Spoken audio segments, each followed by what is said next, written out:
it's not just that the United States can't win in a war with China over Taiwan, right? If the United States wanted to say, well, we believe that China is being aggressive, we now want to move this forward to a more Ukraine-like conflict, we're going to do that. Yeah, it would be a disaster. And of course, they would probably hope that they could provoke a situation that looks more like what happened with Russia, where Russia was literally compelled to support the Donbass militarily because of NATO encirclement and because of the coup, and on and on.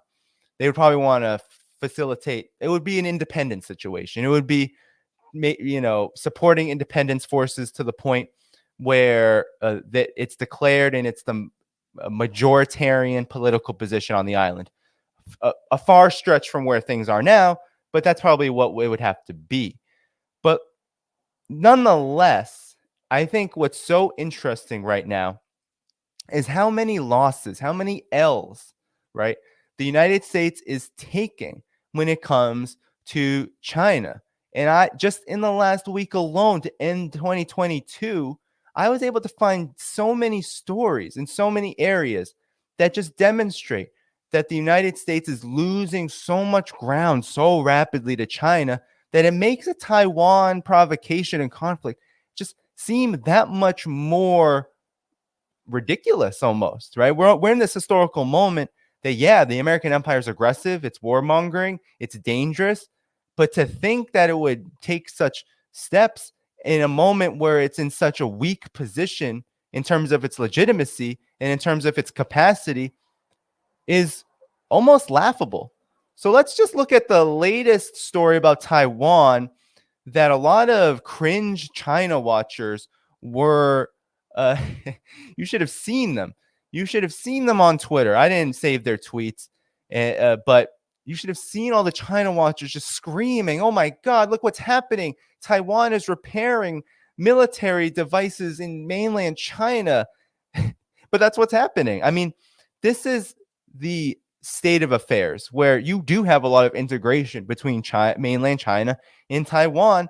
And here's the concern. The BBC says the concern is that there's a repair of Taiwan's military device in mainland. There are calls for greater safeguards in Taiwan after at least one device used by the military for its missiles was sent for repair in China.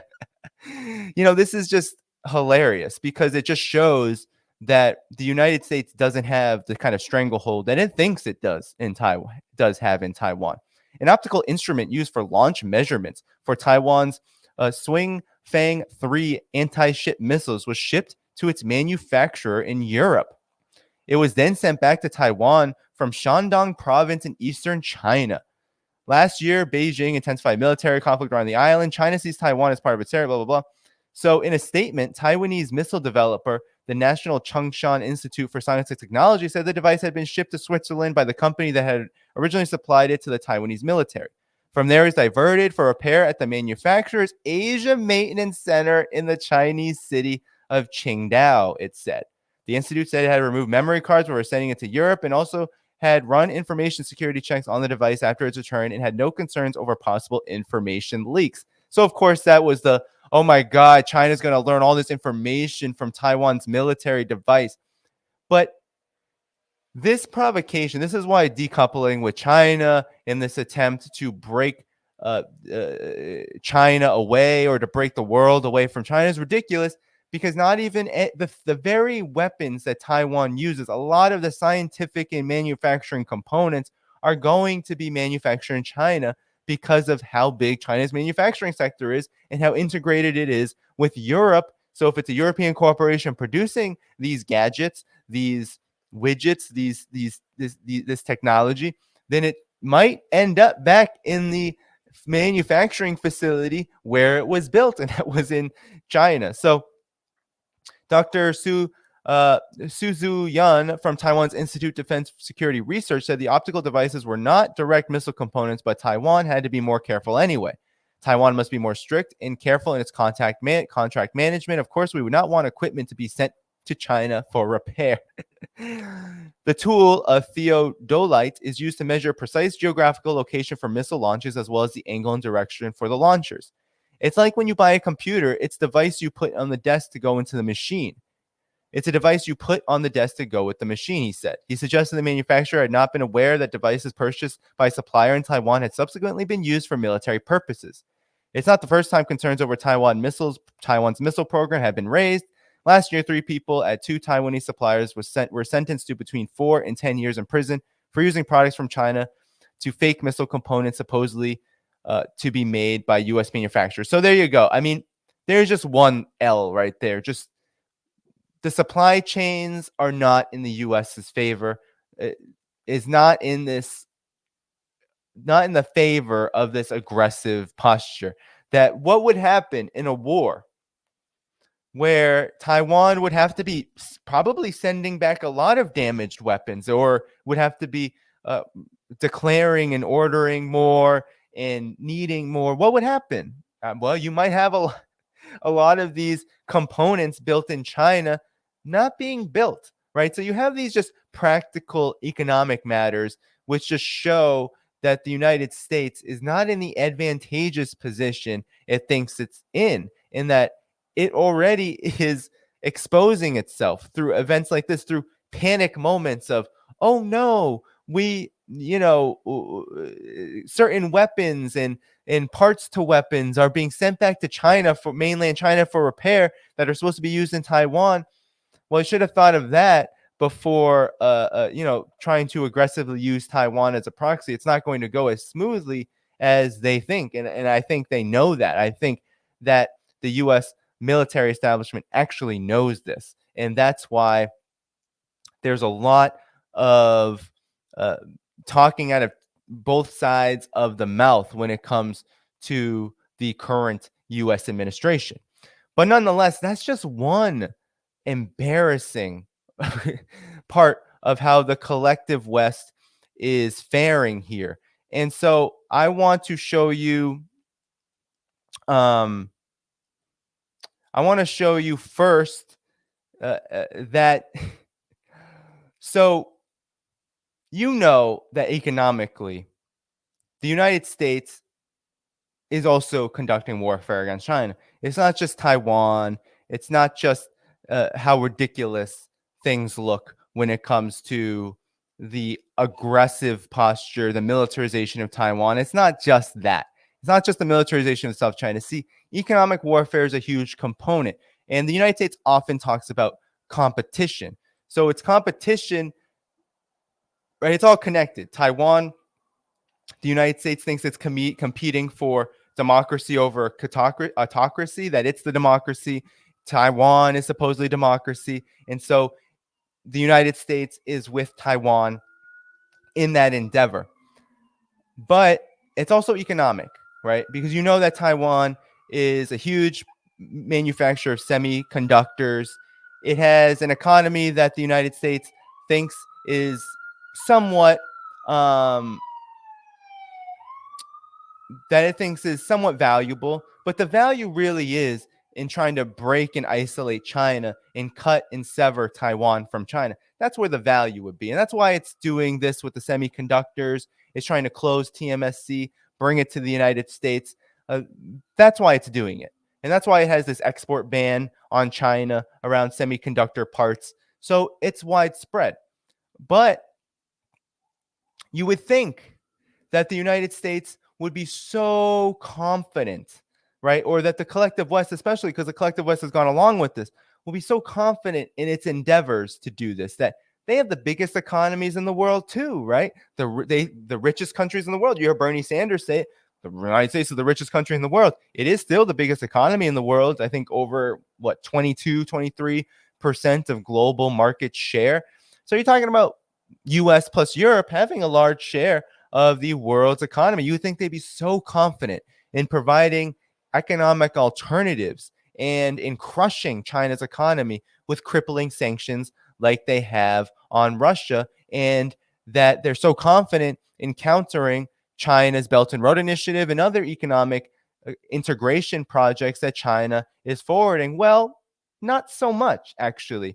So the Financial Times is global affairs chief, the editor of Global Affairs, had this to say, and they wrote this right before the new year. Stopping China's growth cannot be a goal for the West. Well, then what is all of this economic warfare about anyway? Why place sanctions on China's big tech industry, on China's tech industry? Why place sanctions on China's solar industry and other parts of China's economy, on China's semiconductors? Why do it? Deterrence and trade will have to go hand in hand. And this is Gideon Rashman, who is actually the global affairs chief editor of the Financial Times, which is a major Western media outlet, and one that speaks for not just the U.S. elite, but it speaks for really the entire collective West financial capitalist class. That's what they speak for. And so this is very interesting. I'm just going to read it quickly. So he says, do we want China to fail? That question has come up in a recent seminar I attended for Western policymakers and commentators. The group was leafing through a report on the year ahead when one of our numbers asked why one of the dangers listed for 2023 was a sharp slowdown in Chinese growth. Isn't that what we want to happen? He asked. It's a fair question. After all, the US president has repeatedly said he is willing to go to war with China to defend Taiwan. The EU describes the country as a systemic rival. Britain is debating formally labeling China a threat. Surely, if you regard a country as a threat and a rival, do you want to see its economy growing rapidly? Or maybe you do. Those who believe that continued Chinese economic success remains in the interest of the West have plausible arguments to make. First, China is a huge part of the world economy. If you will China to go into a recession, you are quite close to wanting the world to slide into a recession also. And if China were to crash, for example, if its property sector melts down, the consequences would ricochet through the global financial system. Then there's the moral question. Are you comfortable with wanting more than 1.4 billion Chinese, many of them still poor, to get poorer? Demand and investments from China to critical countries in Africa and the Americas. Do you want them all to get poorer as well? The fact that such a debate is taking place at all says something about the current confusion in Western capitals. Broadly speaking, two models of the world order are doing battles in the minds of Western policymakers. An old model based around globalization and a new one based around global power competition or great power competition. So already you see the mental gymnastics here. You see him saying that, yeah, the United States is in Europe. A lot of it is saying they're systemic rivals. They're big rivals, that China is a foe, and that the U.S. and a lot of Europe is willing to go to war with China over Taiwan. And that there's also those who say, well, actually, if China is unstable, if China is destabilized economically, then the world will be unstable. And actually, that a lot of people will be hurt by this. People will get poorer. And it's not just in China. It will also happen in Latin America, in Africa, all around the world. So you see that there is this conflict now bring up. And this is something that's interesting, that it's being written in one very brief article. It's an op-ed, but it really is revealing what I think is the fault lines and the reality of the situation, which is that be careful what you wish for.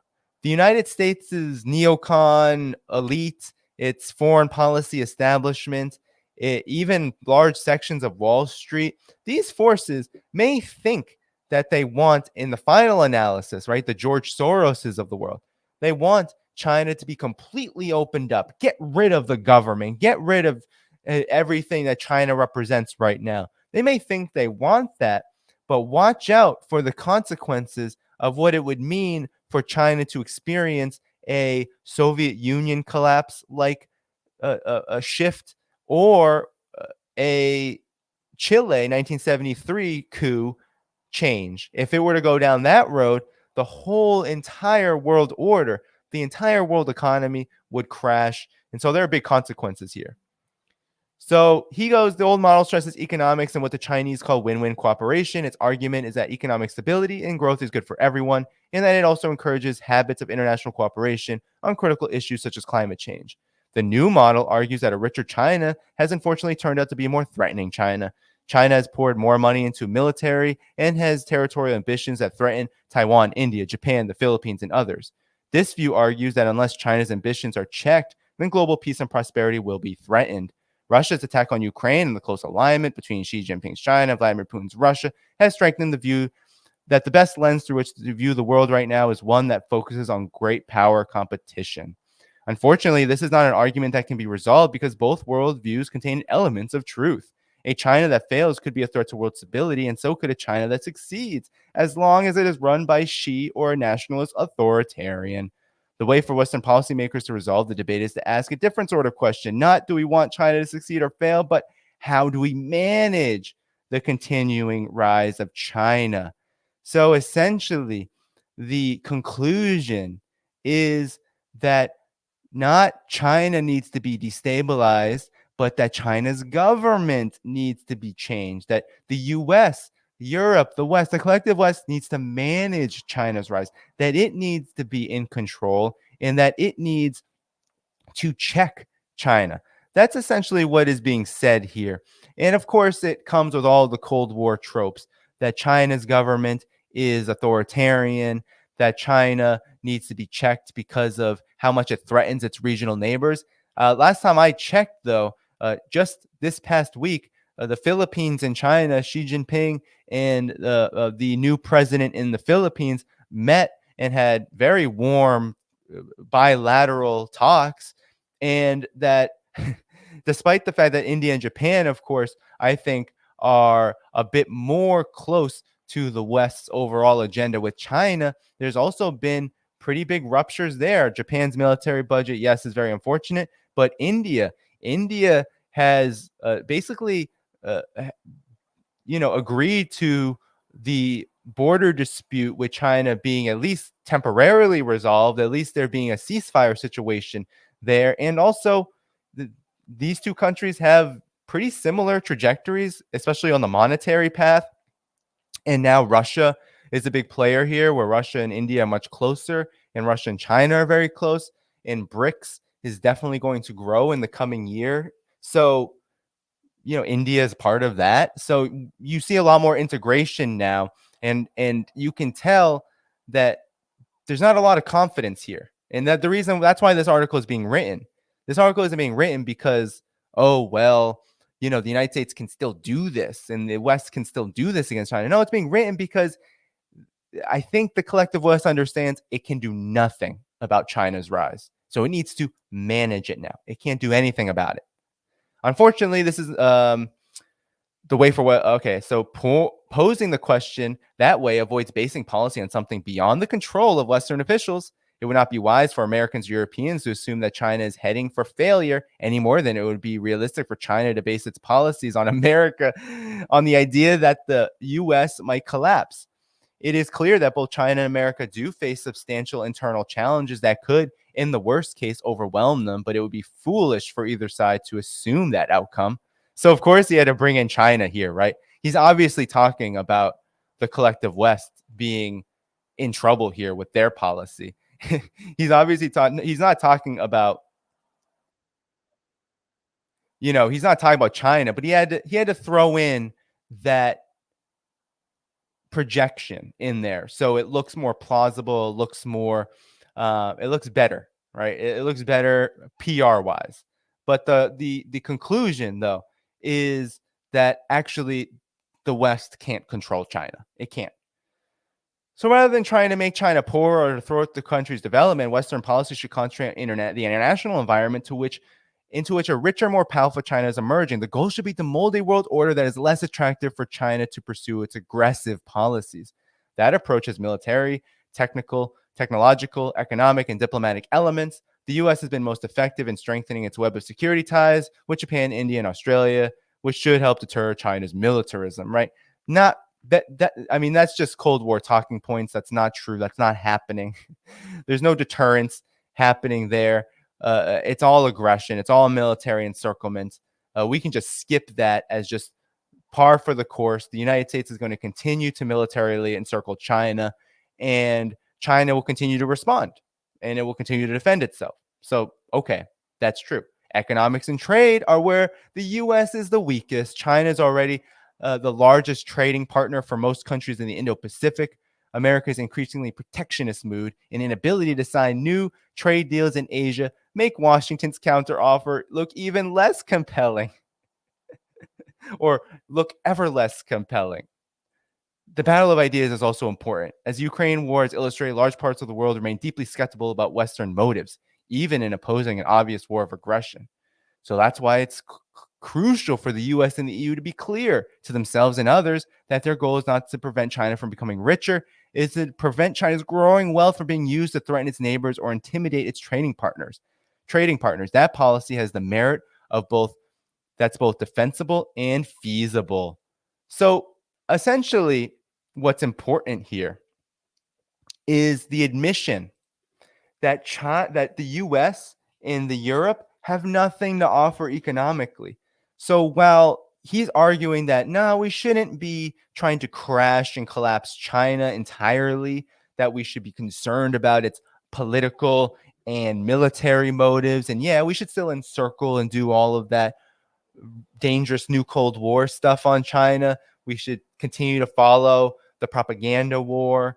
He's saying all of that with also the admission, this is the loss here, that the United States has nothing to offer. Europe has nothing to offer. It cannot compete with China. It cannot counter what China is doing around the world because China has economic stability. It has the ability to look outward and say to countries, we can offer you this.